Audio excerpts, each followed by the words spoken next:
오늘 은혜 받으실 하나님 말씀은 잠언 23장 22절에서 26절 말씀입니다. 다 같이 말씀을 봉독하겠습니다. 너를 낳은 아비에게 청종하고 내 늙은 어미를 경히 여기지 말지니라. 진리를 사되 팔지는 말며 지혜와 훈계와 명철도 그리할지니라. 의인의 아비는 크게 즐거워할 것이요 지혜로운 자식을 낳은 자는 그로 말미암아 즐거울 것이니라. 내 부모를 즐겁게 하며 너를 낳은 어미를 기쁘게 하라. 내 아들아, 내 마음을 내게 주며 내 눈으로 내 길을 즐거워할지어다. 아멘. 저는 오늘 여러분과 함께 잠언 23장 22절에 26절 말씀을 가지고 내 부모를 즐겁고 기쁘게 하라는 제목의 말씀으로 은혜 나누고자 합니다. 오늘은 다른 날이 아니라 어버이 주일이기도 합니다. 어버이 주일을 통해서 부모님을 즐겁게 하고 기쁘게 하라는 것, 그 하나님의 말씀의 명령인 것을 우리는 들어야 됩니다. 하나님의 말씀은 그렇습니다. 명령입니다. 명령이라는 것은 내 부모를 공경하라고 말하고 있습니다. 이 명령은 지켜도 되고 안 지켜도 되는 게 아닙니다. 반드시 지켜야 됩니다. 하나님의 말씀은 지켜야 되는 것이지 이것은 내 기분에 따라서 지킬 수 있고 안 지킬 수 있는 것이 아니라는 것을 먼저 우리는 알아야 되는 것입니다. 그러므로 하나님께서 주신 그 명령을 받아들어 하나님의 사랑과 그 은혜를 기억하고 부모에 대해서 사랑과 은혜의 감사를 표현하는 귀한 자녀가 되어야 될 것입니다. 그러므로 오늘 주의 말씀 속에서 내 부모를 공경하고 내 부모를 즐겁게 하고 기쁘게 하는 것, 그것에 대한 것을 오늘 하나님 말씀을 나누고자 하는 것입니다. 그럼 먼저 부모에 대한 개념부터가 우리가 확실해야 됩니다. 부모에 대한 것 어떻게 되느냐, 그 부모는 누가 되느냐라는 것을 먼저 우리가 확인해 봐야 되는 것입니다. 우리가 성경을 통해서 또한 우리의 삶 가운데서 이야기할 때 이 부모를 이렇게 정의합니다. 첫 번째는 날 낳아주신 육적인 부모가 있습니다. 이 부모에 대한 건 누구나 엄마 아빠가 있다는 것을 의미하고 있는 것입니다. 고아라고 해서 나 아빠가 없어요, 고아라고 해서 엄마가 없어요 라고 얘기할지 모르겠습니다. 그러나 고아라고 할지라도 이 땅에 태어났다고 한다면 아빠 엄마는 존재할 수밖에 없습니다. 그러니까 누군가의 아빠가 있고 누군가의 엄마가 있을 수밖에 없습니다. 어떤 상황이 되든지 간에 아빠 엄마의 존재는 있는 겁니다. 부정할 수 없는 것입니다. 그래서 성경에서 뭐라고 얘기하느냐, 너를 낳아주신 부모에 대해서 잘 모시고 도와야 된다는 것을 강조하고 있습니다. 이는 다른 것에 있지 않고 이 땅에 나올 수 있는 생명의 통로가 되어 주었기 때문에 그렇습니다. 그러므로 낳아줬다고 한다면 그게 낳았다고 부모냐라고 얘기하지만 낳았다고 부모입니다. 낳아주신 부모에 대한 부분에 대한 것에 대해서는 어찌됐든 간에 성경은 할 수 있는 대로 최선을 다할 것을 권면하여 이야기하고 있는 것입니다. 두 번째, 부모의 개념을 우리가 알아야 됩니다. 낳아준 부모도 있지만 우리에게 좋은 영향력을 준 부모가 있습니다. 우리를 길러주고 혈육과의 관계는 없지만 길러주고 돌봐줬던 부모에 대한 모습입니다. 이것은 선생님이 될 수 있고 세상에서 멘토와 선배가 될 수 있으며 영향력을 준 사람이라고 말할 수 있습니다. 그러니까 한 고을에 보면 한 아이를 키울 때 부모가 키운다고 부모라고도 얘기하지만 온 고을이 그 아이를 키워야 복된 자녀, 잘된 자녀로 성장할 수 있다는 것처럼 그에게 좋은 영향을 줬다면 그 사람 또한 부모라고도 이야기할 수 있다는 것입니다. 부모와 같이 아끼고 모셔야 된다고 성경은 이야기하고 있고, 나에게 영향력을 준 그 사람들을 뭐라고 하느냐, 제2의 인생의 부모라고도 이야기하고 있는 것입니다. 그래서 이 두 번째로 부모라는 것은 내가 성장하는 데 도움을 줬던 많은 이들이 부모의 손길과 같이 나를 영향력을 줬기 때문에 그분들 또한 부모로서 기억하고 그 부모의 개념을 확장해서 감사를 표현해야 된다고 말할 수 있습니다. 세 번째는 앞에와 별개로 신앙생활에 바르게 인도하여 영적인 좋은 영향을 준 사람을 뭐라고 그랬냐? 우리는 영의 부모라고도 이야기할 수 있습니다. 성경에는 사도 바울이 있습니다. 그리고 사도 바울에게는 영적인 아들이 있습니다. 그 아들 이름이 누구냐? 바로 디모데입니다. 디모데와 사도 바울은요, 연결되어 있는 혈육 간의 관계가 아닙니다. 그러나 그리스도 안에서 아버지와 아들의 관계라고도 표현하고 있습니다. 디모데전서 1장 2절에 이렇게 되어 있습니다. 믿음 안에서 참 아들 된 디모데에게 편지하노니 하나님 아버지와 그리스도 예수 우리 주께로부터 은혜와 긍휼과 평강이 내게 있을지어다라고 성경 말하고 있습니다. 여기서 보니까 믿음 안에서 참 아들 된 디모데라고 표현하고 있습니다. 그러니까 혈육 관계는 아니지만은 이 디모데가 봤을 때는 영적인 아버지라. 그러니까 얘가 예수 그리스도를 믿고 예수 그리스도를 의지하고 주님께로 바르게 인도하여 많은 교훈을 받고 영적인 것이나 모든 것에 성숙할 수 도와주었던 분, 이 바울을 아버지로 모시고 또한 바울 또한 이 아들의 참 그리스도인으로서 믿음의 아들로 인정하는 장면이 성경에 기록되어 있는 것입니다. 그뿐만이 아닙니다. 바울에게도 영적인 어머니가 있습니다. 성경을 보면 우리가 아는 것처럼 이 어머니는 나의 어머니다고 말하는데 성경에 이 어머니와 같이 돌봐준 사람이 있다는 것을 의미할 수 있습니다. 예수를 믿고 나서 바울이 가는 곳마다 그를 도와주고 그가 거하는 곳마다 어머니처럼 위로하고 품어줬던 사람. 성경은 이렇게 표현하고 있습니다. 바울의 친어머니는 아니지만 그는 나의 어머니라고 고백하고 있습니다. 이 부분을 성경에는 루포의 어머니라고 이야기하고 있고요. 루포는 누구냐? 우리가 성경을 보니까 잘 아는 사람, 구레네 사람 시몬의 아들이 바로 루포입니다. 그러니까 시몬의 사람 아들이 루포기 때문에 이 성경에서 얘기한 것처럼 시몬의 그 구레네 사람 시몬의 아내가 바로 루포의 어머니라고 이야기할 수 있습니다. 루포는 나중에 우리가 아는 것처럼 종교계에 있어서 굉장히 큰 위치에 교회 지도자로서 쓰임 받았던 종 중에 하나입니다. 그가 하나님을 섬기고 더 나아가서 그의 어머니가 무엇보다도 바울을 잘 돌봐줬던 것을 확인할 수 있습니다. 그래서 예루살렘의 구레네 시몬의 집에 머물러 있는 동안에 바울에게 많은 위로와 사랑을 베풀었던 사람이 바로 루포의 어머니입니다. 이에 바울은 예수 안에서 루포의 어머니를 어머니처럼 친어머니를 친절하게 부르는 장면이 성경에 기록되어 있습니다. 바로 로마서 16장 13절에 주 안에서 택하심을 받은 루포와 그의 어머니에게 문안하라. 그의 어머니는 곧 내 어머니라고 성경 기록하고 있습니다. 그러니까 성경에 기록한 것처럼 이들 부부는 그는 영광 관계가 없습니다. 혈육 관계가 없습니다. 그러나 그리스도의 사랑 안에서 서로를 돌보고 그리고 육적인 것이 아니라 영적으로 그리스도 안에서의 가족으로서 서로 섬기는 어머니요 아버지의 존재로서 성경 기록하고 있는 것입니다. 우리 또한 신앙의 공동체에서 영적인 부모들이 있습니다. 영적으로 어머니와 같은 사람들 위로하고 돌봐주는 분들 그분들에 대해서 뭐 하느냐 사랑합니다. 그리고 감사한 점을 표현하는 것은 마땅한 일입니다. 우리가 영적으로 생명을 얻는데 우리가 아는 것처럼 교회에 전도됐거나 누군가에서 신앙생활을 시작했다고 한다면 그분은 뭡니까? 영적으로 내가 너를 낳았다 하는 것처럼 그분들은 나에게는 어머니가 되고 그리고 또한 부모님이 될 수가 있다는 사실입니다. 마찬가지로 바르게 자랄 수 있도록 신앙도 그렇고 그리고 모든 삶에 도움이 있다면 이 도움의 손길 하나하나는 무슨 도움과 똑같으냐? 부모님의 손길과 똑같습니다. 그래서 이 부모님의 손길을 통하여 우리는 성장하고 성숙하게 자라나는 것입니다. 그래서 이분들을 향해서 성경은 말합니다. 너희 낳아준 부모뿐만 아니라 너희를 길러주는 부모, 너희를 가르쳤던 부모, 영적으로 이끌었던 부모, 너희에게 도움이 됐던 많은 이들, 너를 진정으로 사랑하고 위로해줬던 모든 이들의 손길을 부모의 손길로 기억하고 그들에게 있어서 이 어버이날은 뭐 하느냐? 사랑을 표현하고 감사를 표현하는 우리 귀한 성도가 다 되기를 다시 한번 주님의 이름으로 축원합니다. 자, 그럼 이제 부모에 대한 이제 명제가 끝났습니다. 그러면 이 범위가 정해졌다면 우리는 하나님 아버지 안에서 이제는 내 부모라고 했습니다. 하나님 명령입니다. 너희의 부모를 이제는 공경하고 즐겁게 하고 기쁘게 하라라고 말씀하고 있습니다. 그러면 우리는 어떻게 해야 부모를 즐겁게 하고 기쁘게 할까요? 이것을 먼저 생각하고 말씀을 나누겠습니다. 첫 번째로 부모를 즐겁게 하고 기쁘게 하는 건 처음에는 아주 복잡하지 않습니다. 제일 중요한 것만 하면 됩니다. 성경에 말한 것처럼 사랑하는 자여 내용을 이자된 같이 내가 범죄되고 강건해라 말하고 있습니다. 그러니까 부모의 입장에서는 자녀가 강건하고 건강하고 행복하면 됩니다. 그게 가장 기쁘고 즐거운 일입니다. 다른 것에 이야기하지 않습니다. 때에 맞게 잘 성장해주면 돼요. 잘 자라주고 잘 커주고 잘 먹어주고 잘 인도함 받아서 잘 아름답게 잘 자라주고 잘 살면 그것만큼 부모의 기쁨과 즐거움이 없습니다. 본인은 아프더라도 자녀는 아프지 않길 원하고요. 자기가 힘이 들더라도 자녀는 힘이 덜 들었으면 좋겠는 것이 누구의 마음이냐? 부모의 마음이기 때문에 그렇습니다. 특히 성장에서 그렇습니다. 자녀가 잘 자라지 않으면 다른 사람들이 봤을 때는 잘 자라겠지 하지만 그 위로되지 않습니다. 부모 입장에서는 자녀가 잘 자라길 원합니다.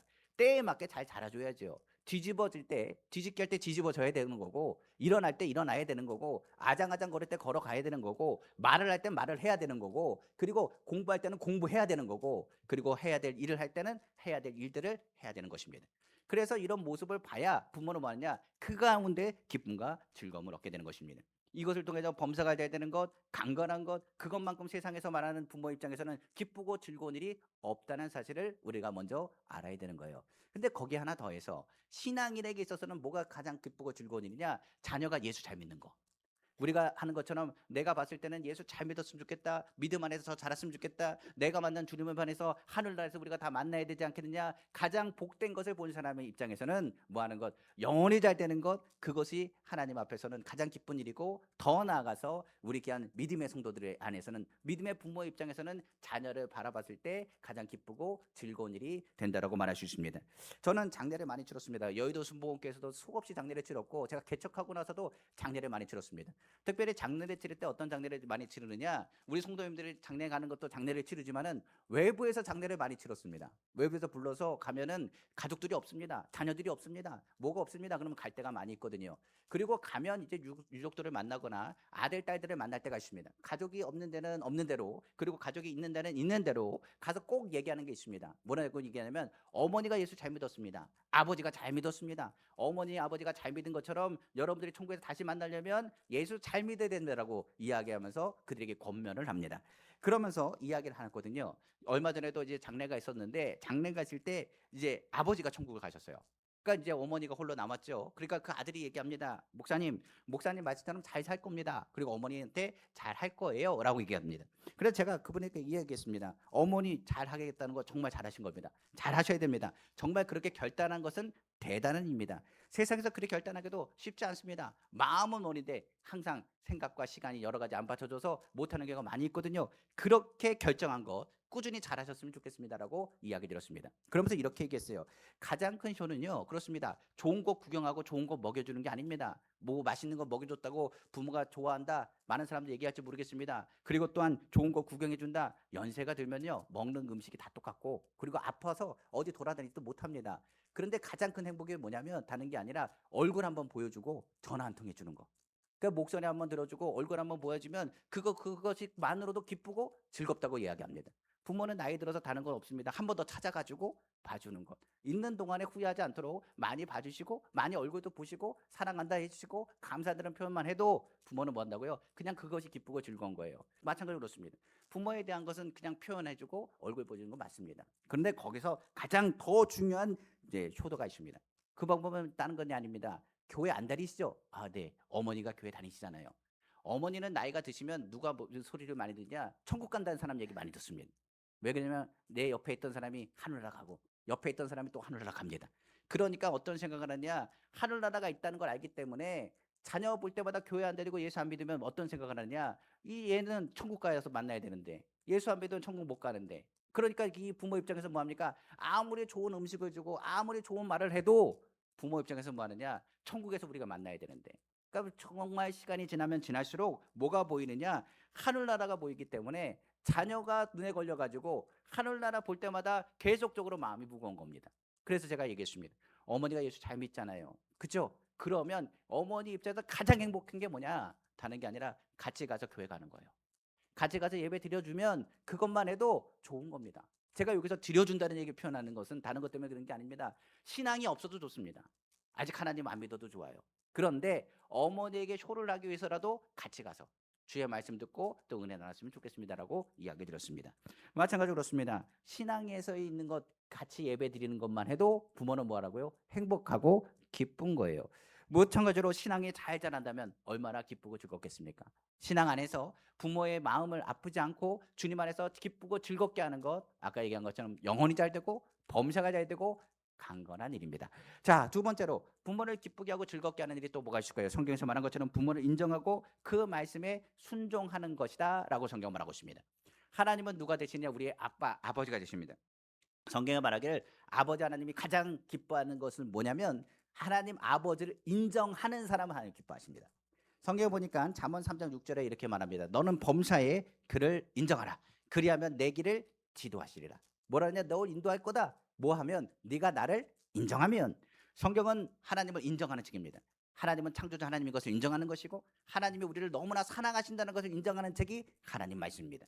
성령에 감동받은 사람은 뭐 하느냐? 하나님이 누구라는 것을 선포합니다. 예수님이 이 땅에 오셔서 선포하신 말씀이 하나님은 선하십니다. 하나님만이 하나님 되신 것을 선포하는 것, 그리고 우리의 삶은 먹든지 마신지 무엇을 하든지 간에 하나님의 영광을 돌린 데 있다는 것을 우리는 확인할 수 있습니다.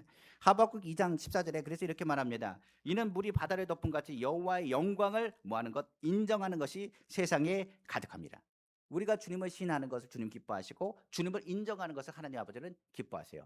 예수님도 이렇게 얘기합니다. 너희가 하나님 인정하고 신하는 것처럼 너희가 나를 믿고 신하면 나도 너를 하나님 앞에서 인정하고 신할 것이라.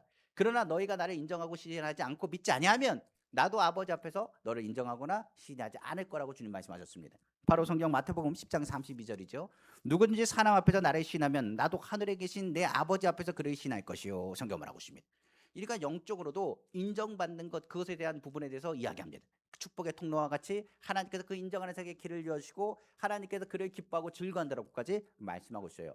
마찬가지로 이 영적인 부분도 이런데 육적인 사람이야 더할 말이 없습니다. 성경에 말한 것처럼 육신의 부모들은 더할 나위 없이 인정받고 싶어 한다는 것을 알아야 됩니다. 그러니까 아버지가 그래도 내가 너를 낳게 한 것 인정받고 싶습니다. 그리고 더 나아가서 삶에 있어서 내 수고한 것이 무시당하고 싶지 않은 것이 누구의 마음이냐? 부모의 마음입니다. 부모는 최선을 다합니다. 그러나 최선을 다하는데 그것에 대해서 인정받고 싶어하는 것이 누구의 마음이라고요? 부모의 마음입니다. 자녀들의 마음에서는 최선을 다한 것 같지 않습니다. 부족한 것 같습니다. 그래도 부모의 마음을 우리는 헤아려 알아야 됩니다. 그래서 성경에는 영의 하나님 아버지를 인정한다면 육의 아버지를 존중할 것에 대한 것을 이야기하고 있습니다. 오늘 본문에도 얘기하지 않습니까? 너를 낳은 아비에게 충성하고 내 늙은 어미를 경히 여기지 말라고 말하지 않았습니까?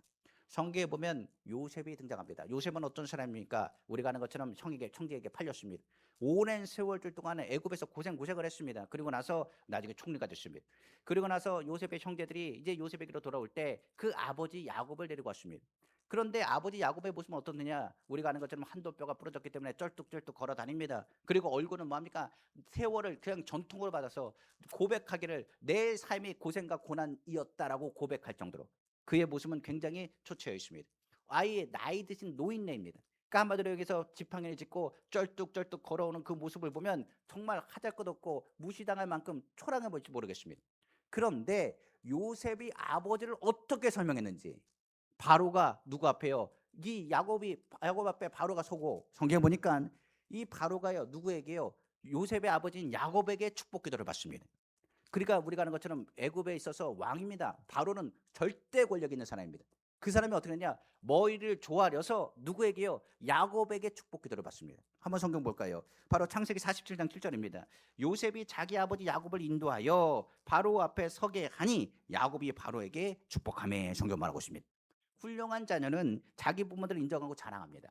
그러니까 우리 부모, 우리 야곱은 보통 분이 아닙니다. 하나님께서 말씀하신 것처럼 아브라함과 이삭과 야곱, 살아계신 하나님을 섬기는 가정의 아버지입니다. 저는 아버지를 통해서 꿈을 꿨습니다. 아버지를 통해서 하나님의 꿈을 가지고 있습니다. 그리고 이 땅 가운데 이 하나님 높여주신 것도 내가 만난 그 아버지 하나님을 만나게 하신 분이 우리 야곱입니다. 그러니까 바로에게 소개할 때 우리 아버지는 그냥 보통 노인이 아닙니다. 쩔뚝쩔뚝 된다고요? 그게 아닙니다. 하나님이 그를 높이시고 이스라엘이라는 이름까지 받은 승리한 이름입니다. 그에게 축복받으시면 더 좋을 것 같습니다. 그 아버지의 그 자랑에 그 어떻게 보면 바로가 그 앞에 나가 머리를 숙이고 어떻게 보면 그 야곱에게서 축복 기도를 받았다는 사실을 기억해야 되는 것입니다. 불효자는 자기 부모를 업신여기고 무시합니다. 요즘 시대는 어떤 시대냐? 과학이 발달했습니다. 그리고 더 나은 것처럼 교육도 잘 받고 AI 정보 시대다 보니까 자식이 더 똑똑합니다. 자녀가 더 똑똑해요. 우리가 말하는 게 틀릴 때가 많이 있습니다. 오히려 영어 단 하나 아는 것도 자녀들이 더 많이 압니다. 우리가 아는 지식보다 더 많은 것을 알고 있는 시대입니다. 예전에는 가지고 있는 지식을 가지고 자녀에게 설명해주고 가르쳐주기 때문에 어떻게 보면 자녀들은 존경하는 마음을 갖고 있습니다만 요즘 시대는요 자녀들이 더 많은 것을 알고 더 똑똑합니다. 그러니까 우리가 오히려 자녀들에게 배워야 되는 그런 상황에 놓인 것이 시대입니다. 이 시간 우리가 아는 것처럼 지식이 많고 그러다 보니 잘못된 정보들을 갖고 있었다는 것 또한 우리는 인지할 수가 있습니다. 그런데 문제는 우리가 나이가 들면 뭐 하느냐? 고집을 핍니다. 내가 가지고 있는 정보가 맞는 거예요. 절대로 네가 말하는 게 틀리다라고 얘기합니다. 그리고 고집 피다 보면 뭡니까? 소통이 안 됩니다. 소통이 안 되면 이야기하죠. 부모는 어찌하여 저렇게 무식하고 어리석은지 모르겠다고. 우리 엄마 아빠는 왜 이렇게 어리석은지 모르겠다라고 얘기할지 모르겠습니다. 그런데 성경은 말합니다. 아무리 무식하고 어리석고 말이 안 통해 보인다 할지라도 하나님 말씀을 기억하고 부모에 대해서 말을 무시하거나 경히 여기지 말라고 성경 가르치고 있습니다. 왜 그러냐면 하나님의 축복권이 누굴 통해서 그러느냐? 부모를 통해서 그렇기 때문에 그렇습니다. 우리가 아는 것처럼 성경은 부모를 경히 여기며 저주를 받는 장면들에 대한 것을 설명하고 있습니다. 우리가 아는 것처럼 노아의 아들들이 있었습니다. 우리가 아는 것처럼 홍수가 일어났고 그 노아의 가족들만이 살았습니다. 노아가 그 마음이 얼마나 우울했는지 답답했는지 모르겠습니다. 그러다 보니 세상에서 포도가 있는 것을 만들어서 포도주를 만들어서 그걸 꾹꾹꾹꾹 마셨습니다. 마음이 허였습니다. 힘이 들었습니다. 포도를 담궈서 취했습니다. 잠이 들었습니다. 그런데 성경에 보니까 얼마나 몸이 열이 났는지 옷을 다 벗어 챙겨줬습니다. 노아가 한 행동은 아무리 힘들다고 술에 취해가지고 그렇게 한 행동은 옳은 행동이 아닙니다. 어떻게 보면 잘못된 모습입니다. 실패자 같기도 하고 자기 몸 하나 간수하지 못하는 모습이 분명 무시당한 행동입니다. 이에 함이 아버지를 먼저 발견했습니다. 노아를 발견하고 나서 어떻게 했는지 아십니까? 무시하듯 그를 바라보면서 형제들을 찾아갔습니다. 그리고 아버지가 지금 옷을 벗고 저렇게 뒹굴고 있다, 그러면서 그의 수치를 드러내어 조롱하듯 말했습니다. 그러자 셈과 야벳은 아버지 노아를 그 이야기를 듣고 나서 달려갔습니다. 그리고 아버지를 향해서 무시하듯 바라보지 않았습니다. 오히려 그들은 아버지에 대한 존경심을 놓치지 않았습니다. 왜 그럴까요? 우리가 아는 것처럼 노아는 홍수 시대입니다. 모든 것이 다 멸했습니다. 그런데 누구 때문에 잘 살았느냐? 아버지 노아 때문에 살았습니다. 당시의 의인은 노아였습니다. 그 노아가 하나님의 말씀을 가지고 방주를 짓게 했습니다. 가족들은 방주 짓는 것이 힘들었을지 모르겠습니다. 순종했습니다. 방주를 짓고 나서 물에 모든 홍수가 날렸을 때 아버지 노아의 말을 듣고 방주에 올라탄 가족들은 살았습니다. 그러니까 이 노아에 대한 아픔, 그 괴로움을 누구보다도 헤아리고 있었던 것이 어떻게 보면 셈과 야벳이었습니다. 아버지 때문에 우리가 살았는데 그동안에 얼마나 힘들었을까, 그동안에 얼마나 고민이 많았을까, 오히려 걱정했습니다. 오히려 노아의 수치에 대해서 드러낸 것이 아니라 노아의 수치를 감추려 했습니다. 마음을 헤아리고 존중하며 부끄러운 일, 어려운 일, 수치스러운 그 아버지의 수치를 보지 않고 뒷걸음질 치며 뭐합니까? 그 이불로 그 몸을 덮어주었습니다. 결국 노아가 어떻게 되냐? 깨어났습니다. 그리고 이 일을 알게 됐다고 성경 기록하고 있습니다. 제가 그래서 성경을 보다 보니까 이 일을 누가 알게 하셨을까? 노아가 자고 있는데 어떻게 합니까? 그때 사람들이 많지도 않았습니다. 그리고 셈과 야벳이 얘기할 일도 없습니다. 함이 잘못했는데 자기가 잘못한 걸 얘기하겠습니까? 얘기할 사람 아무도 없습니다. 여기서 보면 우리가 알 수 있는 것처럼 노아는 주님의 음성을 듣는 사람입니다. 분명 하나님이 그에게 알려주신 것입니다. 그 노아는 그 말을 알고 그 상황을 알았습니다. 그리고 노아는 뭐라고 그러냐? 이 함에게 이야기합니다. 너 나에게 이렇게 한 걸 내가 안다. 그리고 노아는 함을 저주했다고 성경 말합니다. 그러나 오히려 셈과 그리고 또한 야벳을 향해서는 축복의 말을 선포하게 됩니다. 성경 한번 보겠습니다. 창세기 9장 24절에서 27절 말씀입니다. 노아가 술을 깨어 그의 작은 아들이 자기에게 행한 일을 알았다고 그랬죠. 이에 이르되 가나안은 저주를 받아 그의 형들의 종들의 종이 되기를 원하노라 하고, 또 이르되 셈의 하나님 여호와를 찬송하리로다. 가나안은 셈의 종이 되고 하나님이 야벳을 창대하게 하사 셈의 장막에 거하게 하시고 가나안은 그의 종이 되게 하시기를 원하노라 하였더라. 성경 말하고 있는 것입니다. 부모도 뭐 한다고요? 실수합니다. 부모도 완전하지 않습니다. 그러나 아까 얘기한 것처럼 뭐 하는 것, 인정하는 것, 그건 중요합니다. 왜냐하면 나를 낳아줬다면 낳아준 것만으로도 인정해야 됩니다. 나에게 좋은 것을 해줬다면 그 마음이 무엇인지를 우리는 인정해주고 알아줘야 된다는 것을 의미하고 있는 것입니다. 제가 오래전에 어느 성도가 이렇게 말했습니다. 목사님, 저는 저희 어머니 때문에 정말 힘듭니다. 아침마다 뭐라느냐 이렇게 합니다. 출근할 때 되면 저녁까지 뭘 듣냐, 전 잔소리 듣습니다. 아침에 일어나서 말합니다. 밥 먹었냐 부터 시작해가지고 차 키는 챙겼냐, 가방 잘 챙겨라, 그리고 만나는 데 조심해라, 교통 조심해라, 가다가 길 건널 때 주의 잘 봐라, 그리고 정말 어려운 일 있다고 또 밥은 꼭 챙겨 먹어야 된다, 그리고 뭐 사람들하고 다투면 안 된다, 나쁜 사람 있으면 피해라, 그러면서 막 여러 가지 계속 얘기하는 겁니다. 그런데 그 말을 듣는데 처음에는 그냥 그렇다고 했는데 그걸 매일 아침마다 하니까 너무 힘든 거예요. 그래서 얘기했답니다. 엄마, 나 애가 아니라고. 나 이제 직장인이고 차도 잘 타고 다니고 걱정하지 말라고. 그건 나도 아니까 얘기하지 말라고. 나 다 아니까 안다고 얘기하지 말라고. 그래가지고 얘기 안 할 줄 알았어요. 그래서 한 며칠 동안 얘기를 안 하더랍니다. 어머니 얘기 안 해서 아 그런가 보다 했더니 한 3, 4일 지난 후에 또 얘기하더랍니다.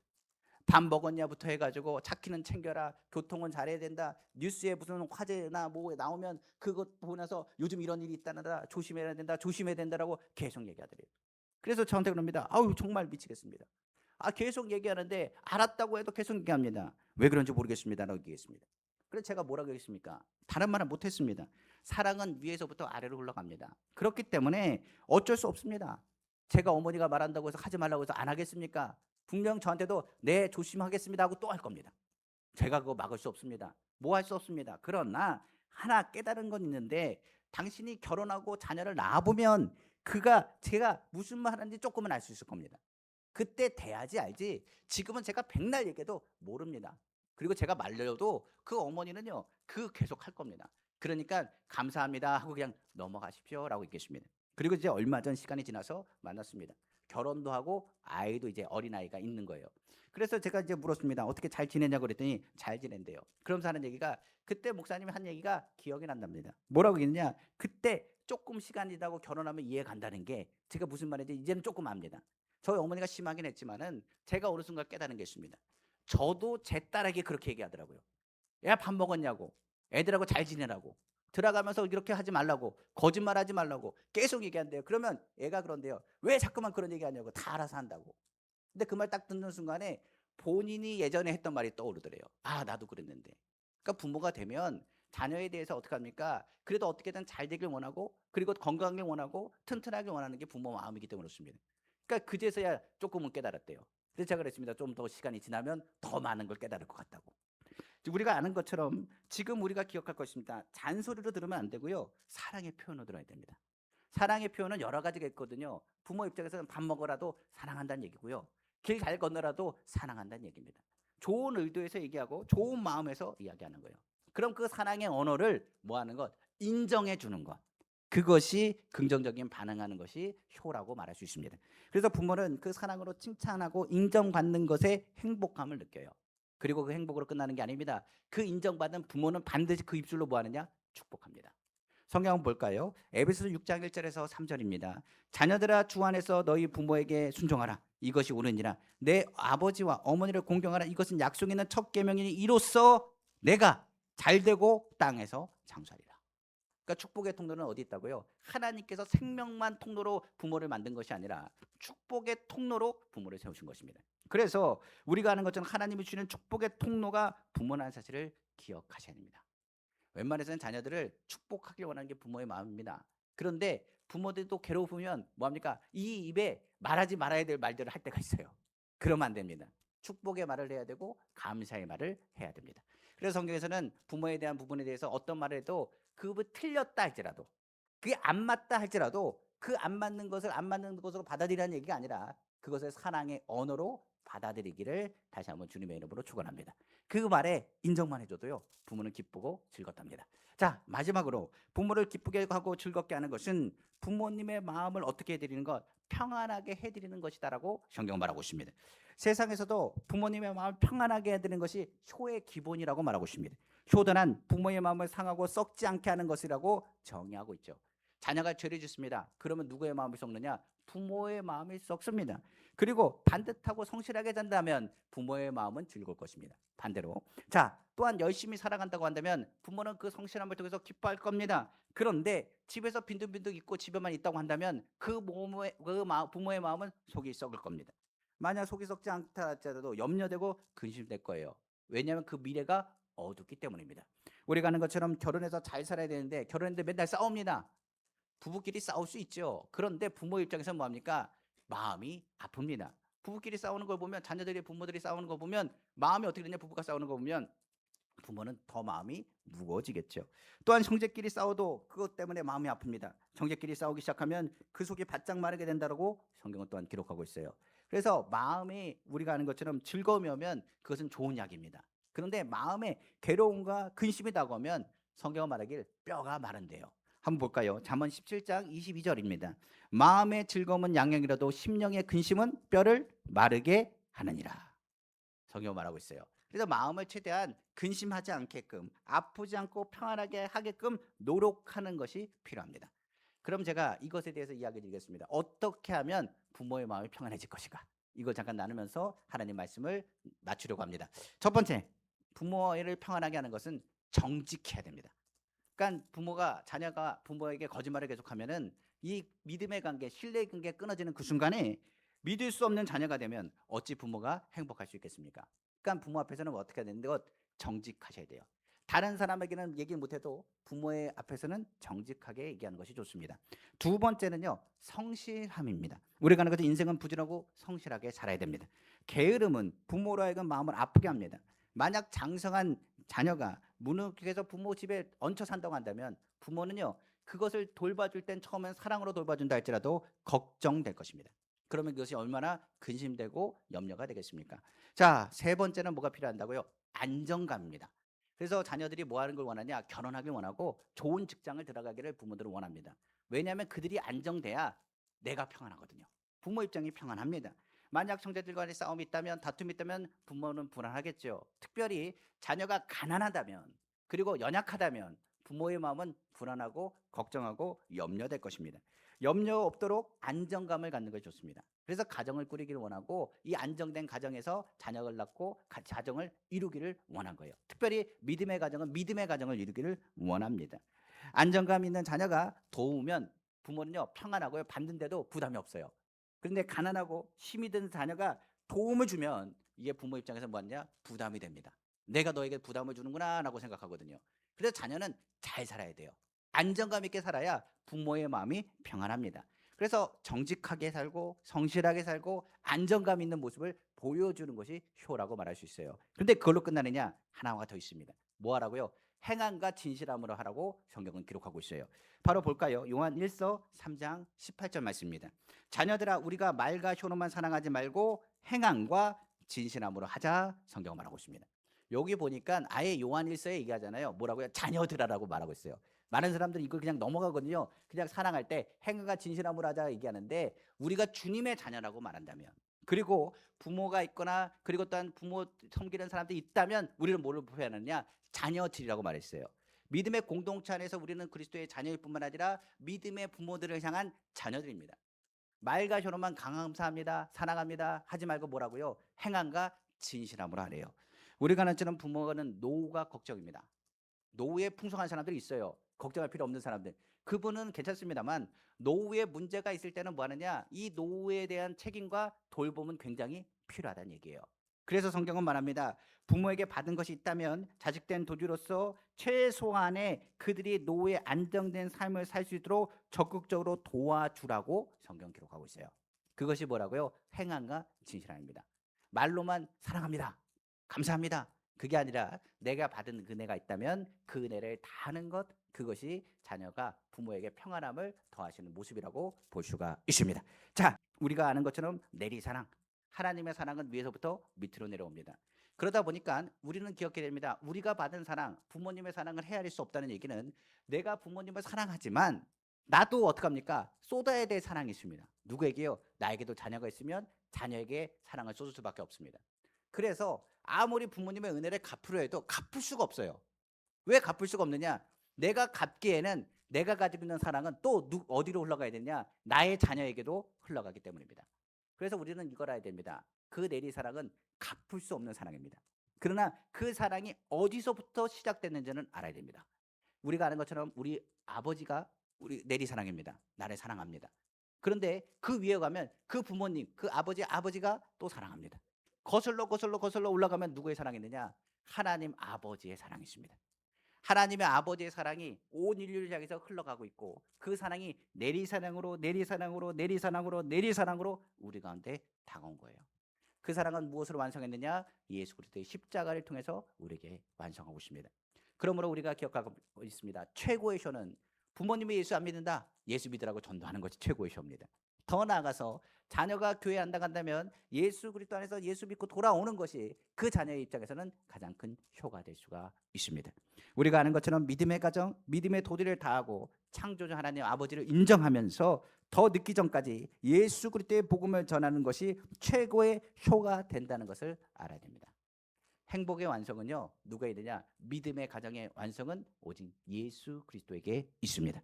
그러면 오늘 우리는 주 안에서 최정점인 사랑이신 하나님을 바라보길 원합니다. 우리는 또한 하나님의 자녀로서 부모님께 감사하고 그 은혜를 기억하고 믿음의 자녀로서 빛의 자녀답게 그 도리를 다해야 될 것입니다. 오늘 오버이 주일, 바로 하나님의 말씀대로 하나님이 약속하신 축복의 가정, 주님만 섬기는 성도들의 가정에 하나님이 주시는 풍성한 축복과 은혜가 넘쳐나기를 다시 한번 주님의 이름으로 축원합니다. 기도하겠습니다.